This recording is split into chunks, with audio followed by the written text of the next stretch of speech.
What are some of the things you need to let go to get to that next level? Yeah, females, yeah, because those females are not important, more important than that female. You hear what I just said? Those females, ain't nobody telling you not to be social, but those females that are distracting you are not more than that female. And who am I talking about? How many of y'all feel like literally, for real, your mama deserves to get out of that situation she in right now? For some of you, how many of y'all mamas deserve to get out? How many of y'all moms have the ability right now on their own to make 40, 50 meals? Let me see your hand for your rep for your mom. But how many of you have a chance to do it for your mom? Let me see it. Man, you gotta have that dog. You gotta take that personal, bruh. You gotta take that personal, that your mom is counting on you. So next time you wanna drink and act a fool, just do me a favor, FaceTime, like, yo, Ma, I just want you to see what we doing, Ma. I'm doing this for you. For real, I could go all around and do that same thing, and some of y'all partying and hanging out with people when I could fool with 2,000 people that you probably gonna be cool with one, and you are willing to risk your mama's future for some people you ain't even gonna know 15, 20 years from now. People you're not even gonna be hanging out with. Get over the low self-esteem, get over trying to prove stuff, right? So we already know what happens if we fail, right? We know what that looks like, don't we? We know what failure looks like, so we need to give what a chance? We need to give victory a chance. So I ain't gonna lie, I was scared to get the master's degree. I was scared to get the PhD because I couldn't really write that well, right? And I was like, I told my professor, what happens if I fail? He said, what happens if you pass?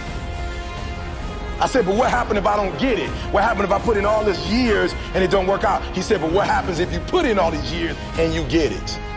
And I got it, and it has changed my life.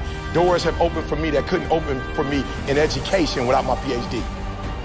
Because I got to stay hungry. I don't want to use titles that make me look sweet. I don't want to use titles that I try to keep it humble. I walk around, I don't even want people to know who I am. Why? Because I still want to have that dog. I still need to stay hungry. And when you got pride, it gets in the way of you being hungry. And you need that hunger. That's why I talk about slavery. Not because I want to be reminded of it, but I remember how hungry they were, trying to be free. I remember they used to get caught. I remember they used to get lynched. I remember they used to go to prison. I remember the dogs used to attack what? They was fighting for something, they freedom, and I'm still fighting for something. We gotta eat, y'all. I'm #1 in the world. How long you think that's gonna last?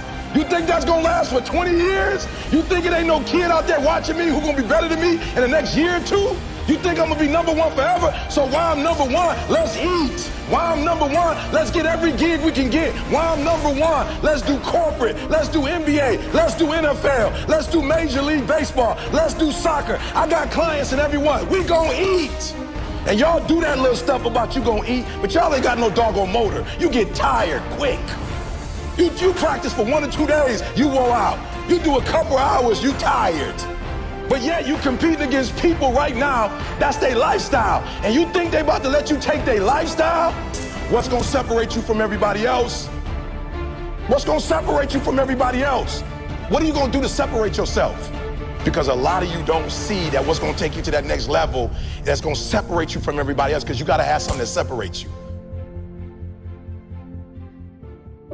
I love Chris to life, but because of how Chris approached it, he kind of just really focused on one aspect of it, right? It's a whole bunch more. So when I looked at it, I didn't look at it as you're this, or that. I looked at it as, here, you got to do business, you got to do relationships, you got to support other people, and you have to be accurate, right? So when I looked at it, I saw the character of God. All 4 is who he is, but most humans can't be all 4 at once. It's just not possible. So it's not that I'm this, or that. It's when I'm in these different situations, I need to be this, or this. So when I'm in a relationship, I need to be a high I, or I'm not going to have good relationships. So it's not that I need to be a gorilla 24/7, but when I'm doing business, I need to be very demanding and driving. But when I'm working with C, I need to be supportive because he's a leader. So he don't need me to try to be a leader because he's a leader. But as I looked at the company as a whole, I'm like, where the gap is the accuracy. It is when God said, let's make this on the first day and this on the second day and this on the third day. After he did that 6-day boy, everything, the rest of creation could rest on those 6 days. Those 6 was so accurate and so profound and structured and the systems, the ecosystem, everything was done in those 6 days. So if the world went another 20 million, it could go 20 million on those 6 days. Nothing else was missing after those 6 days. The guy was like, yo, when you do what you do, you don't always go through the 6 days. You might do 1 day, 2, and you rush. Like your nature is you rush through stuff. So you really need to focus on this C thing where you don't need to change what you do, but the structure or the systems, the infrastructure that supports what you do, you need to take that to another level. So I didn't see it as you're this. I saw it as here are 4 elements that people are always in and out of, and I need to get thorough in all of them so that I'm not dominant. Because there's some people that can make money, but their relationships are terrible, right? Some people got sweet relationships, but they money whack. Some people like phenomenal, but they don't have no systems, no structure. So when they start, they might be phenomenal for, like, you look at P. Diddy. I don't know what P was on, but he was on C, because P said back in the day, we ain't going nowhere. We can't be stopped. We bad boys for life. And he's still doing his thing. So it's like, but when you look at No Limit Soldier, they ain't necessarily doing it like that. So Diddy had a structure. He went in with A, B, C, D. When you look at No Limit, they was kind of on the money part. That's what they talked about a lot. Diddy was on all of it, right?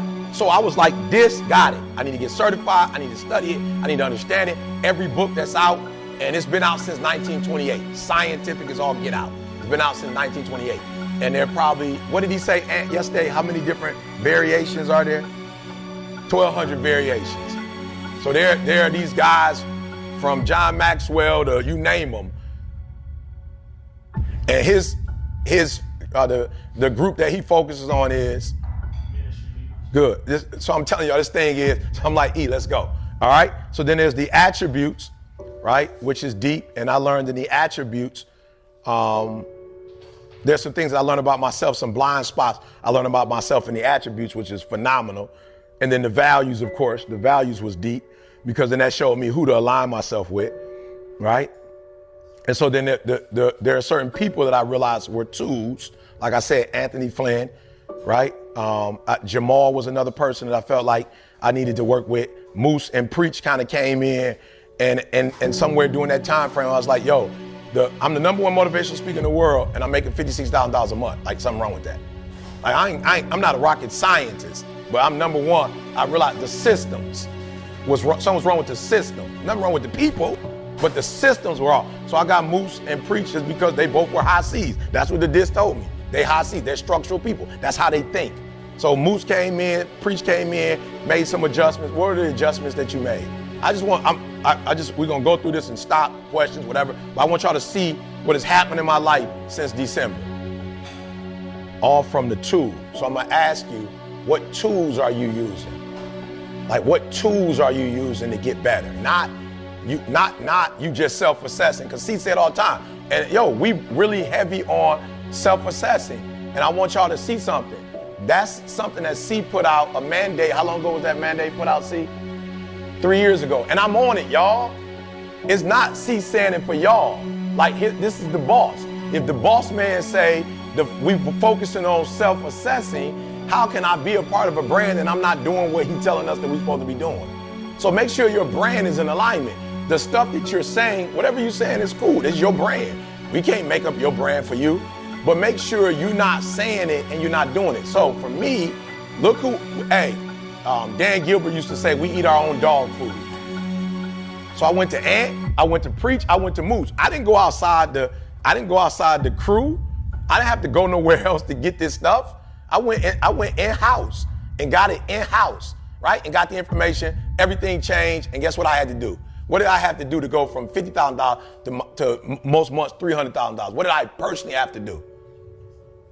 That's it. Did I do anything else physically? Anybody talk to me? Did I tell you I changed my voice? I started wearing a shirt and a tie. I started doing presentations now. I got presentations up. I'm just saying, did I say I did any of that? No. I said I did what? Change the system. Yeah, but what did I do first? Self-assessed. And when I self-assessed, self-assessment told me I needed to do what? Change the systems. So some of y'all gonna self-assess, and it's not gonna tell you to change the systems because you don't have a systems problem. But it might tell you that you might have to be more demanding in driving It may tell you might need to be a little bit more gregarious and inspiring and enthusiastic. It might tell you that you might need to be a little bit more persistent, you know what I'm saying? And what is the other one? Complacent, right? In a positive sense, right? Does that make sense? So self-assessance first, right? So here are the other tools that I use. Professional development. I've got a young lady in my church named Ashley. She always sending me videos, just different stuff to listen to. Other personality tests, Jamal, they spell this wrong. I hope he don't kill me. It's with an E. But Jamal and I had some heavy conversations just about, again, not necessarily doing what Maul did, but looking at myself and saying, just like you would invest in a house and you'd say, this house is worth this house is worth this, and this is for this child, this for this child. I started looking at myself and went, yo, bro, I got about 5, 6 more businesses just inside me that are like houses. Like I'm real estate right now. I got 6 other things I can do easily without having to do no work if I just rely on a D, on another couple more I, because I'm into, automation. So I'm not trying to do no more. But we got a conference called Verify Conference where she was like, yo, E, you need to start working with the eyes. Absolutely. I understand what I do, and I'm not the only one that can do it. Any eye that wants to do what I do, if they go through our program, they can be just as dynamic.